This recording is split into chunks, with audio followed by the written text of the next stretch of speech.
All right, so ma'am, we'll keep this session interactive for everyone. So we have prepared some questions for you, and we'll begin with Mhm. the questions. The first question that we have here is, which is the most asked question, that what was your overall strategy for preparing for the UPSC examination, and how did you manage time effectively during this preparation phase? See, I guess every person makes their own strategy, and every person learns from their own mistake. What is required is 8 to 10 hours or 10 to 12 hours of study continuously for a period of 1 year. That is what is challenging. So, the exam cycle is so long. It is spread over almost 1 year. And if God forbid somebody does not clear, then the next cycle starts. So the exam cycle, tries your patience. So what is needed is to have a good, physical health and mental health. So first part of why I am stressing on these two aspects is if you are physically fit and mentally fit, automatically you would be able to devote that much hours of study. See, you cannot, there's no shortcut to it. You have to devote time, you have to study for 10 hours or so in a day. But how to do it continuously for a period of 1 year, that is what is important. So my strategy was, first of all, I would devote at least 30 minutes or to 1 hour of, you know, running or walking, any sort of exercise that you do. And mentally, people have different hobbies, so at least something which is apart from this schedule that you do in studies. So that is one part. Second part is, I had divided my day. I am not much of a coaching person, but yes, you need a certain sort of guidance. Right now, that guidance is available on the internet also. In my time, that was not so much, but right now it is so much available. You have all sorts of material available. You can speak to your acquaintances. So yes, so you need to chalk out a plan and divide your day accordingly. Sometimes I would study, if I have to study Indian polity, I would study for 5 days continuously, that I would finish one book. So it depends how do you plan. Sometimes I would divide the day among different subjects. So that's different, depends on each person. But yes, you have to start your preparation at least a year before the prelims. That is what is required. That is how you will be prepared for mains, because the gap between prelims and mains is not so much that you can start preparing for mains after prelims. So the ideal thing is that you start preparing a year before the prelims date. Yes. Thank you so much, Pam, for the answer. And I see that the participants are also curious to throw in their questions in the chat. So I would suggest everyone to put in your questions in the chat. And in the end, we'll have a Q&A sessions. We'll take up your questions as well. Your, your questions will not be left unanswered. Moving ahead with the next thing is, could you highlight some of the major challenges you encountered during this preparation? And if yes, how did you overcome these setbacks, stay motivated throughout the journey? Yeah, so what happened was, as I said, that the ideal time is to start a year before the prelims. So when I entered the cycle, it was only 3 months before the prelims. When I started my preparation, I was, I had just got married. And before that, I was working. Immediately after college, I had started working. I had in my mind that I would be appearing for civil services, just that I did not put my mind completely into it. So I was working with a major publishing firm. Once I got married, I devoted my time to studies, but the time of entering into the cycle was wrong. That is why I always tell whoever asks me that the time of entering is very important, because otherwise you would have to repeat the entire cycle again. So I started preparing in the month of January, and the prelims was in the month of May. So I could prepare for prelims. I cleared it in the first attempt. But the journey from prelims to mains was too small to prepare for two optionals. At that time, it was two optionals. In 13, the optional got changed to one. When I gave my first attempt, it was two optionals and two GS papers and the previous pattern.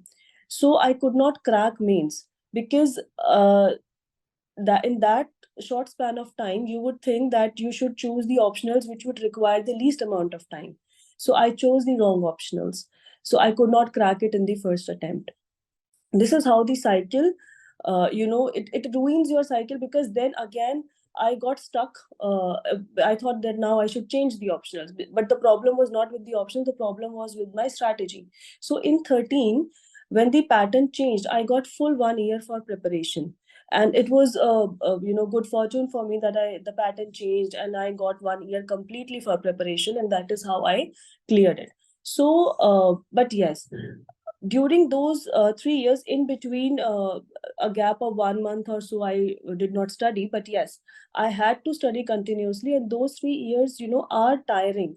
But because I did not plan it accordingly. That is why I always advise the people to plan your preparation accordingly, because the longer you are not able to succeed, it kind of demotivates you.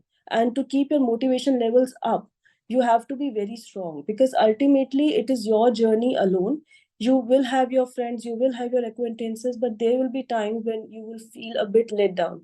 So yes, I mentioned initially that physical and mental health are very important. So I did meditation, I did running and all. I uh, do believe in physical exercise a lot. So but I did study for 10 to 12 hours. That is what is important.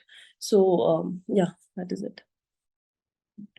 Very rightly said, ma'am. And just a heads up for our participants. I've seen that there are messages that the audience size that we have for our platform is 300, but there are more people who are trying to join. So I have shared a link in the chat section. It's of our Facebook page. We are also live on Facebook.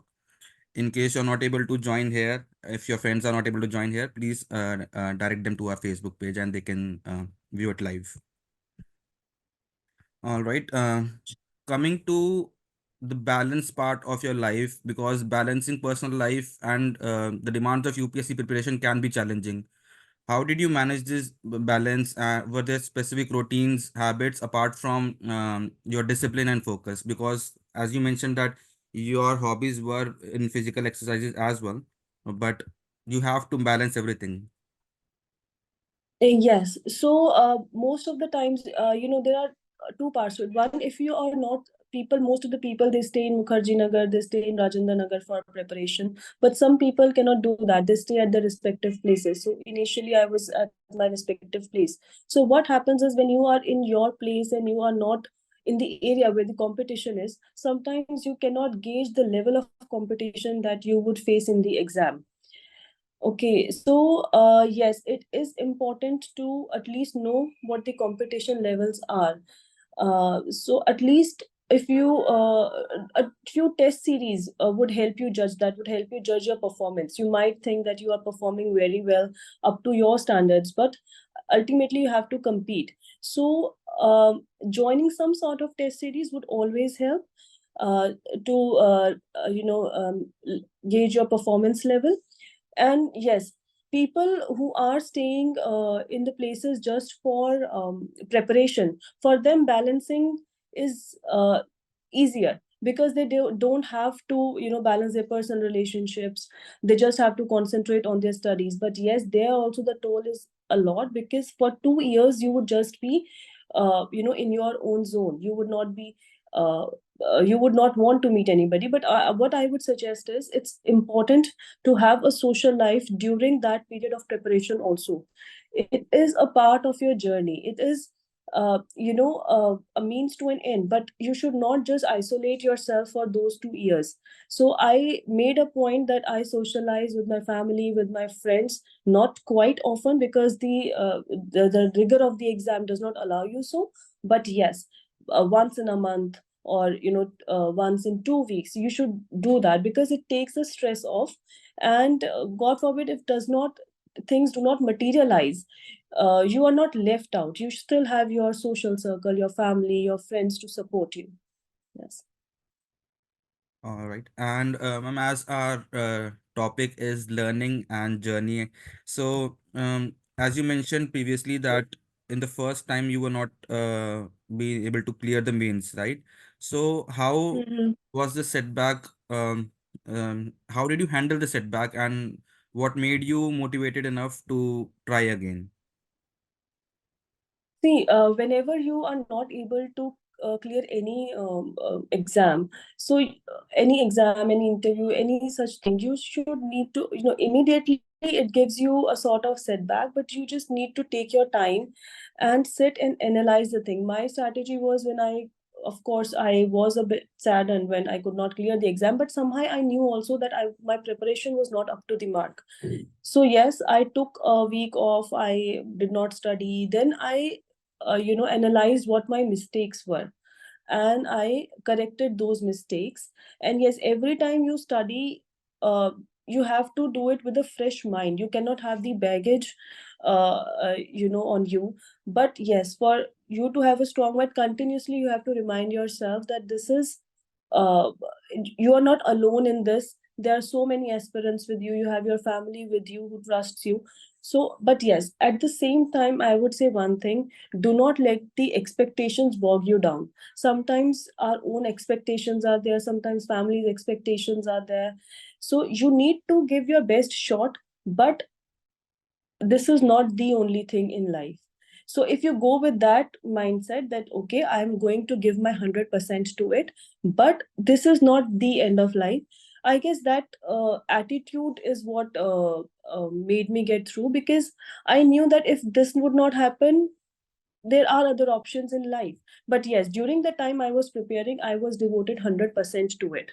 And there's one more thing, that I have seen people who get into this cycle and stay there for 6 years, 7 years. I strongly advise people against that. Yes, 2 years you have to give. There is no helping that, because 1 year of preparation and 1 year of the exam cycle, 2 years of your life would go into it. But more than that, I believe that you are losing the big chunk of your life, the most productive years of life. You should have an alternative plan, not during those 2 years, but in your mind, so that you are free in your mind for, when you are preparing. You are not just. So I had this because I had worked before. So I knew if this would not materialize, I have a career I can go back to, or not the same career, I will do something else. But yes, for those 2 years I was determined that I am going to study this only. So that is what helped me. I did not treat it as something non-achievable. Yes. All right. Ma'am, as we all know that you cleared your examination in the year 2013, and currently we are in 2024. So it has been a long period, but and the source of study material would have been changed from then till now. Yes. But Yes. still, there are some reliable sources. Your approach on how to get through those sources. Can you please share some light on that? Yeah, see, some sources are best is the newspaper, which everybody would know. I guess people who are preparing, they know Hindu, Indian Express. Two newspapers are Hindu is a must. Second depends on everyone's choices. Right. Then there are some books I would not, because they are from different publishers. I mean, which are you know the essential part. At that time, it was Indian Polity by Lakshmikant, and then history, I don't remember, by Ramchandra Guha I had read. So there are some basic books which you just cannot skip, because this exam, every stage of the exam tests you on a different level. Like prelims will test you on the level of your knowledge, that is fine. But when mains comes, apart from knowledge that you have learned, how well you express that knowledge in a limited amount of time. Because when you work uh, in public services, there are times when you have to race against time, you have to draft correctly, because it is something which goes into government accounts. So drafting, how well you express yourself, apart from knowledge, that is what is important. Interview test you at the level of your personality, how confident you are, how well you express yourself. So yes, each stage is different, and the books for different stages are different. Right. So right now there are so much material available on the internet, but what I feel is, stick to the basic books first. In There is no supplement to it. You have to read the basic books. NCRT books are the best source, have always been the best source, and those are the ones which are the previous NCRT books. Now 11th 12th books on sociology, they are amazing. They help a lot in the general studies preparation, ethics paper, cultural paper. So my general knowledge, the first four papers are, more than 60% of them are covered in NCRT if you study them thoroughly, 6 to 12. All history, geography, polity, society, sociology, political science. So these are the basic books that you have to read. Apart from it, it depends on your optional. And optional also, I would say, rather than the notes which are crisp, which are available in the market, stick to the books first. Go through them. Then for revision, you can go through the notes either prepared by your own or by the coaching institutes or the things that are available on internet, but there is no substitute to books. Yes. Right. So we have discussed about the study material, but as we all know, current affairs and journal knowledge, they too are a major part that play a role. So can you share some? News, yeah, newspapers are the primary source. See, newspapers, DD News, because these are Hindu and DD News. I mean, these are the news which takes away the the entertainment part, or the uh, as of now the news channels, it's not more news, it's more entertainment. So stick to the news channels which give you details about the policies, the implications of those policies. So uh, and all the study material that is available in the market is based on the newspapers. It's just that we do not go through the newspapers very comprehensively. So current, make your own notes from the newspapers. Hindu ho gaya, and some people read in Indian Express, some people read Economic Times. So one economic newspaper, either Financial Express, that is also important for Indian economy paper. And as I've told you, I am a person who believes in the primary source of the information, because all other material is derived from that material. Because of the shortage of time, we think that okay, whatever is available in the market in the crisp form, we will peruse that. But it is always good to make your habit to read the newspaper, make your own notes, because ultimately the mains exam would test you on your writing, and nothing comes from apart from those newspapers. Everything is there. Some people, they learn more by listening. So I'm not very up to date about the podcast part, as in who, which one is the best one. But some people are very uh, conversant when they hear what is being said, and that is what is ingrained rather than reading. So depend on their interest, they should find out a good podcast. That is, I'm not very up to date about that information. But yes, the basic things, newspapers, news channel, daily news, these are the ones. Yes. All right. So, from in the last 5 minutes or 10, we have discussed too many things that an aspirant needs to take care of while looking at the source, the quality of content, and the vast syllabus. And this all tends to some mental pressure and stress. So, how do you cope up with that?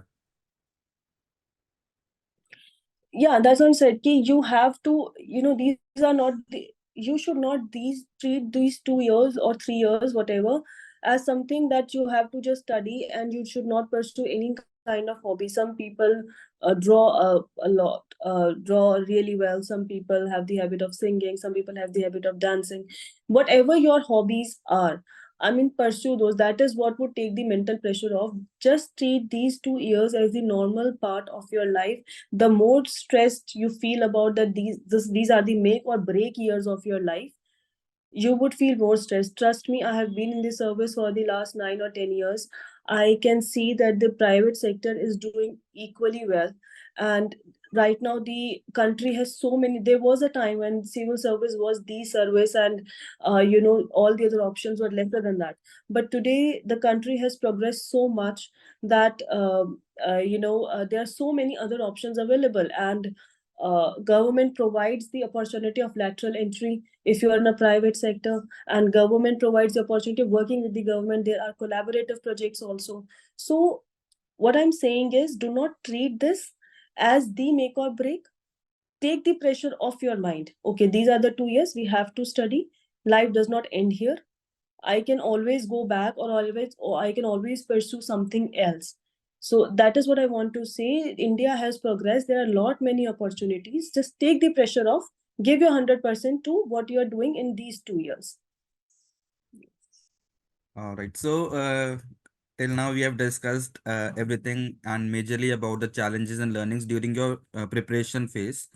Now, we do have some questions for you on the post-selection. So, can you please share some experience from transitioning from being an aspirant to an officer?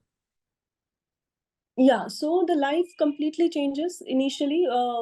Once you have studied a lot, and then after the selection, the training is the best part. You travel the length and breadth of the country, and you would meet people. You would, before entering the training part, you would feel that your struggle has been the most hard, but there you would meet people from all over the country, as that their struggle, you would be amazed the kind of hardships that they had overcome to be in that position. And then the training provides you so many opportunities. You would see different cultures across India, different government setups across India. Like in our training, we had gone to ITBP, CISF, at the places, uh, at the remotest locations where you would not visit. So training provides you that kind of exposure. With the army, it was there, and the Coast Guard, Navy. These are extracurricular things that, I mean, with different, it makes you acquainted with the different government setups that you have apart from the primary job that you would be doing. And I would just say, people who get selected, just enjoy the training time. It is the best time of your life. After that, it is just work and work. So we had people who would, you'd be very serious in the training also. But that part is there to, after so much of struggle that you have entered, you enjoy, just take it all in, enjoy the opportunities that the government provides you during that period of 1 year or 1.5 year. So yes, you would automatically blend in once the training starts, and you would be amazed that people have so many hobbies and you know aspects apart from the study part of their life, that would be visible in the training part, and then they promote that, the cultural aspect of your personality. So that is a good thing. You see, when you are an aspirant and when you are an officer, there is a time gap of, say, 1.5 year. That is what the training trains you during that period. Yeah. All right. And being into your service, so was there any time when you had to handle a complex challenge that arose in your jurisdiction? Because you are in service from last 9 years, there must be many. Yeah.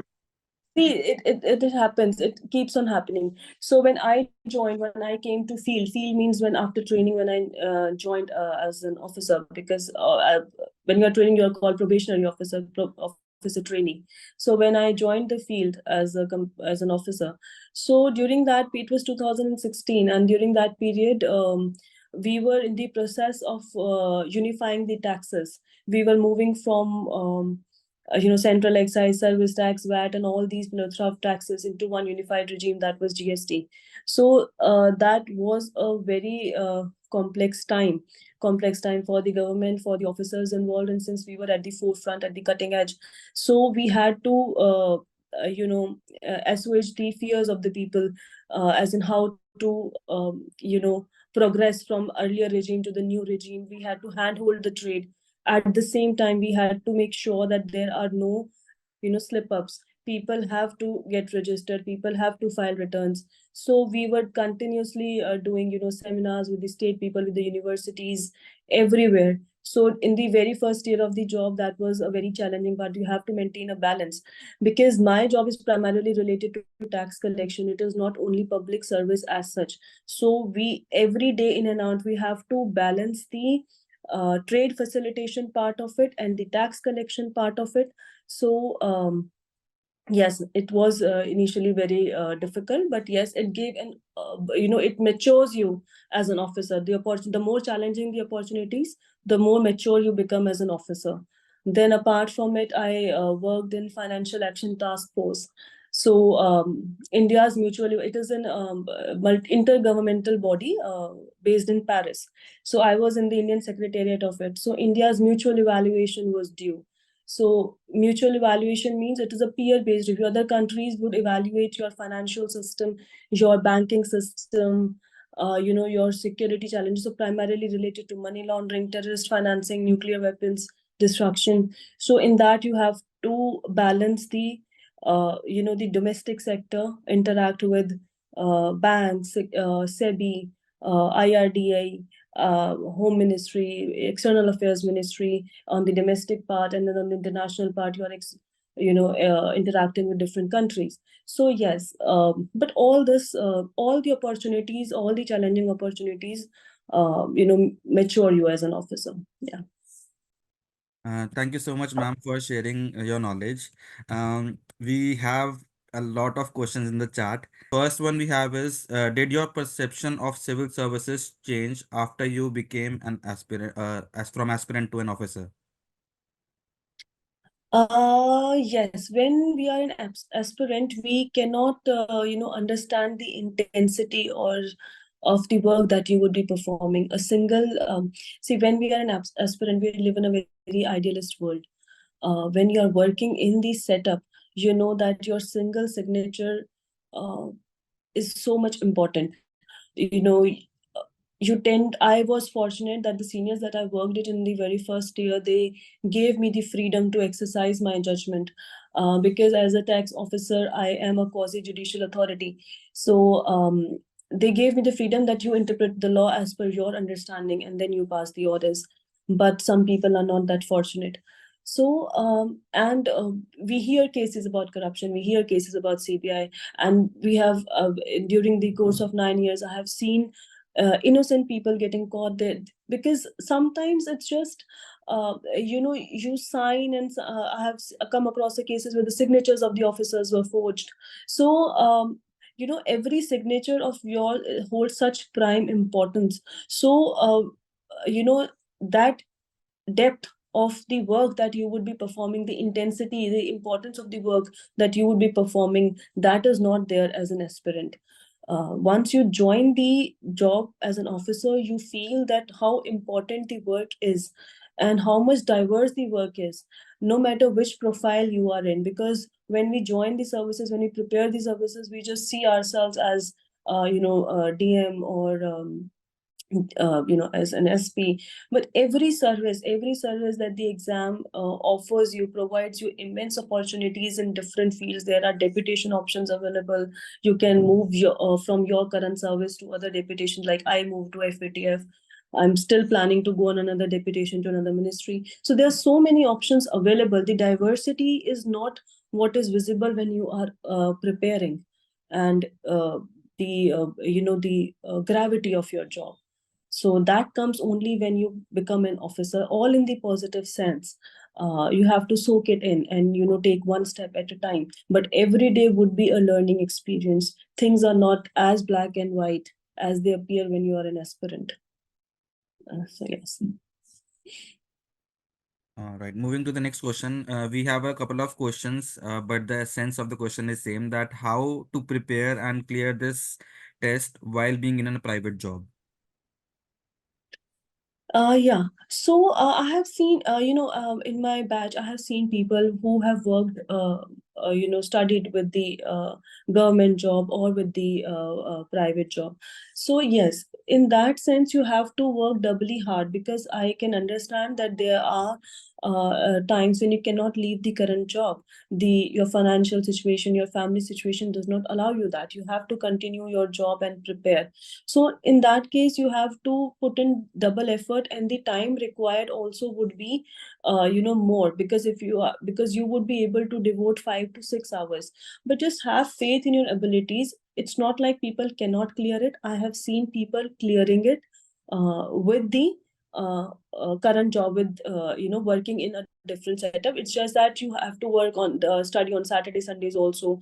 And after the requirements of the job, you have to take out every day 4 to 5 hours. That you cannot skip. So yes, people can clear it. There is no denying this fact. But in that sense, in that case also, you have to be very consistent with your preparation. Study every day. That consistency and perseverance are the two things that are the most important for this paper, because the timing required is so much. So yes, it is possible. All right. The next question we have is that how to be presentable to the interviewer during the interview session, because this is the most difficult task for people who I think are introvert. Hmm. So give mock interviews.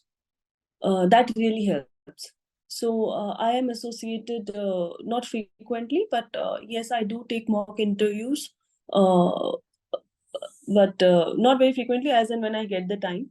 So people who are introvert, they should give at least 5 to 6 mock interviews. And I know there are coaching institutes which charge a huge amount for taking those mock interviews, but there are organizations which do it for free, and the quality of interviews are equally good, in fact very good. So you give those mock interviews and they tell you on what front you are lacking. So you have to be presentable in the sense, first of all, girls should be formally dressed. Sari is preferable. Boys should also be formally dressed with a blazer, proper, and a tie. And they should appear confident while answering. Interviews are not looking that you would know 100% of the questions. That knowledge has already been tested in the mains exam. What they are looking for is how well you are able to answer what you are able to answer. There is no harm in saying that a particular, suppose you are asked 10 questions, 1 or 2 questions, you can always say, sir, I do not know, or ma'am, I do not know, rather than guessing is what is not preferable.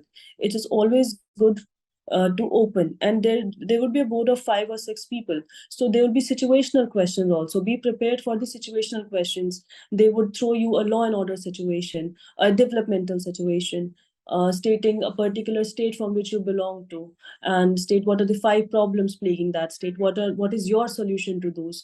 So, interview, basically, interviewer would draw questions from your resume, from your educational background, from your professional background, and your home state, the place you worked in. So you should prepare all those aspects and give mock interviews. The more you speak, the more you express yourself. That is how you would lose that inhibition while when the main interview comes. There is no substitute for that.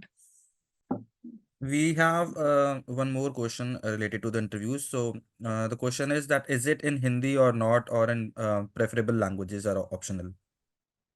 You have to, I guess, while filling the form, you have to mention the language. So the language that you mentioned, the interview would be in that language. Nobody judges you on the language that you choose. Hindi, English, both are there. All right. Uh, One question is similar to the one we have discussed earlier. The previous question was related to preparing while being in a private job, but we also have questions from students who are trying to prepare with their current Hmm. studies and their subjects and their vast study material. One such student Hmm. is saying that he is preparing for MBBS, and how um, can he do such things in both? Yeah. So the thing is, primarily he's doing MBBS. Please do justice to your degree. Uh, uh, you know, uh, Study, that is your primary occupation as of now. Please study it. Uh, you know, MBBS itself requires so much of time to study. If from that you can find out 1 or 2 hours consistently, if you're in second year for 3 more years, or if you are in fourth year 1 more year, but please complete your degree. That is why I'm saying ki always have some primary degree in your hand, because it is not only based on your hard work and your knowledge. There are so many other factors that come into play. Optional is the biggest factor. Sometimes a particular option would do so well in the exam, sometimes it would not. Sometimes the interview would give you 200, more than 200 in the interview. Sometimes this the next time you would see that the interview, you're so good at giving the interviews, but the interview did not materialize that well. So I there's so many factors that come into play. So always, please complete your professional degree or whatever degree you are doing with full dedication. And when you get time from it, then you devote 2 3 hours if you have time left for that. But please do your degree. That is what I advise all the students. Do not do injustice to that. I am not sure how the participants took this answer, but for me, this was a very straightforward answer, not sugar coated in any sense, not giving any. I know they would, of the people do not like it, because but I have seen people who have not done, who have just done, correspondence just because to prepare for the exam, but could not clear it. So it might appear demotivating when I say it, but you should have something, some proper professional degree. Please do justice to that. This is an exam which can, you can prepare a year after the degree also. You can devote 1 full year to it, or in the last year of your exam, of your degree. But please study for the degree first. That is what the primary thing is at this moment. Right, because one of the participants did mention that he is in the second year of engineering, and now now comes the toll of placement and UPSC. So yes, Hmm. we have to be focused on one because it's mentally challenging as well. And the next question that we have is, how do you stay updated with evolving policies and regulations related to your field?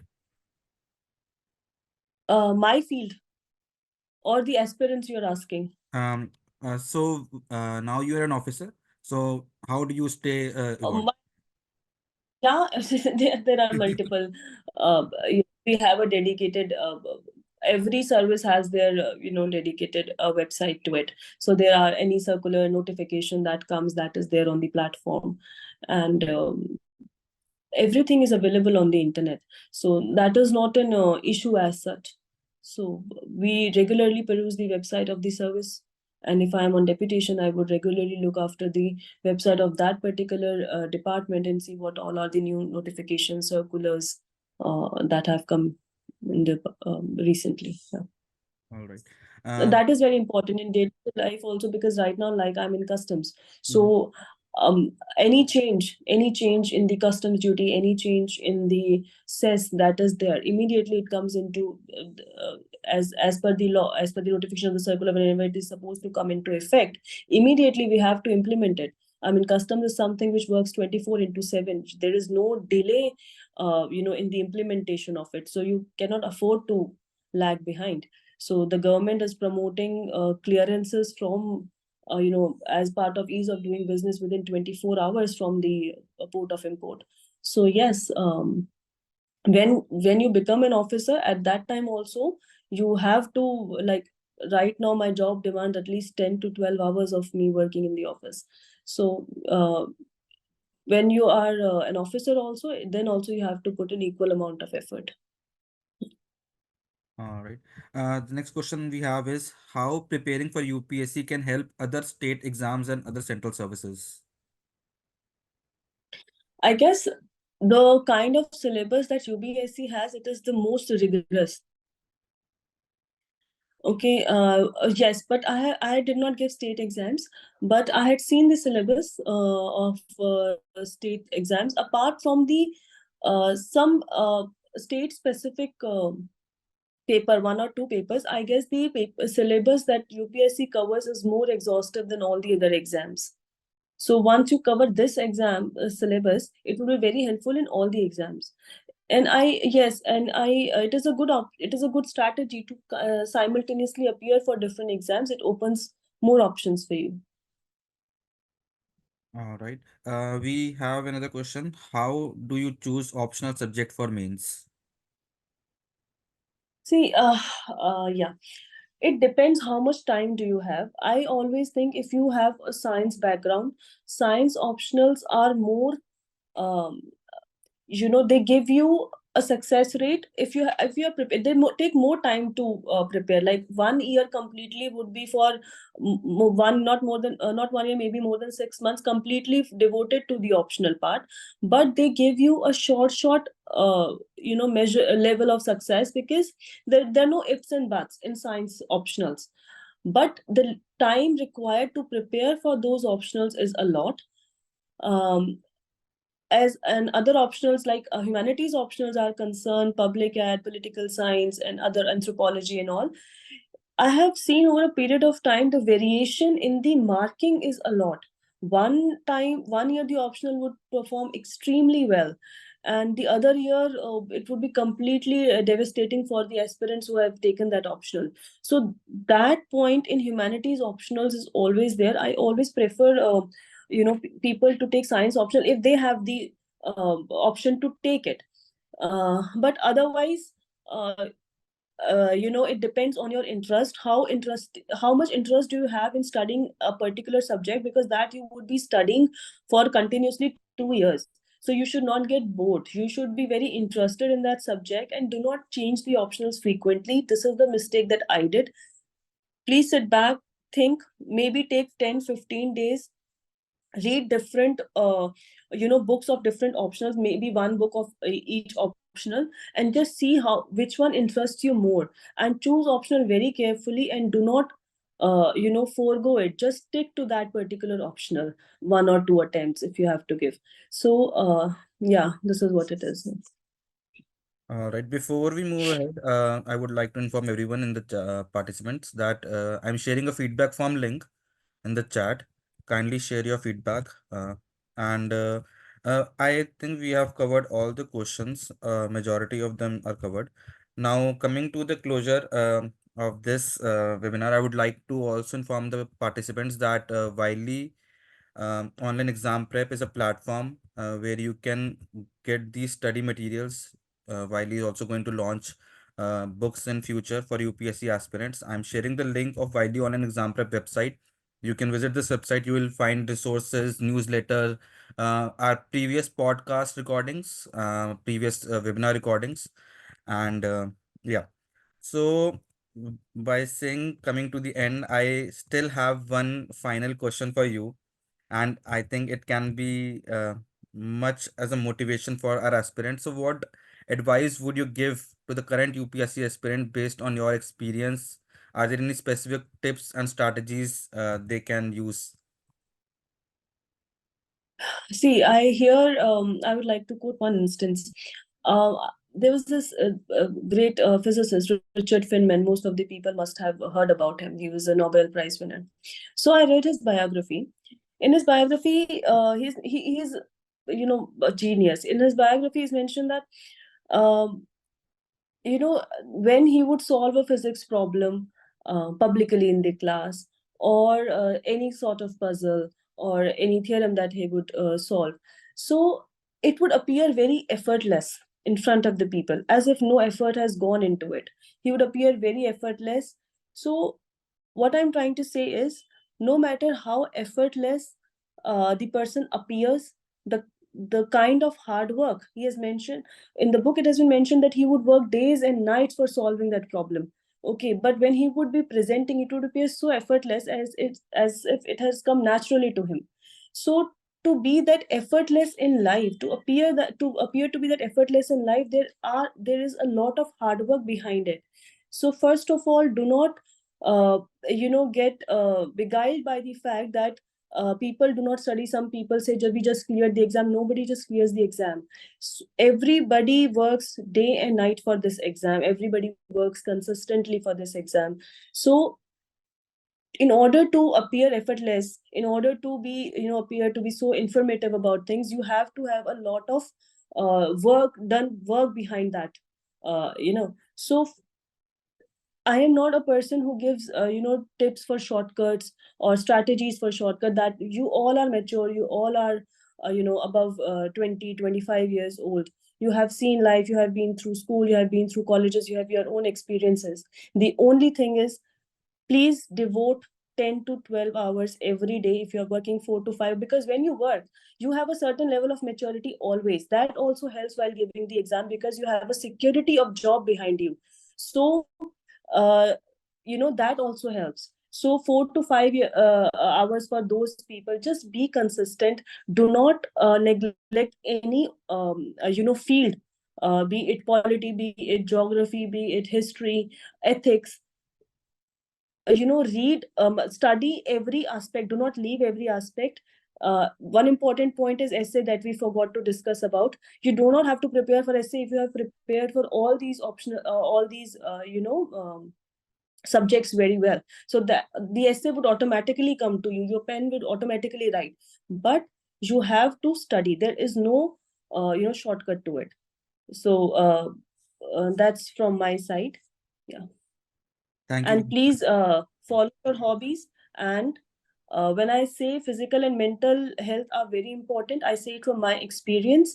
And I do, not only from my experience, I have seen people, I have met thousands of civil servants across these 9 years of service. Everybody who is successful, it does pay attention to their physical and mental well-being, so it takes the stress off your life. Yeah. All right.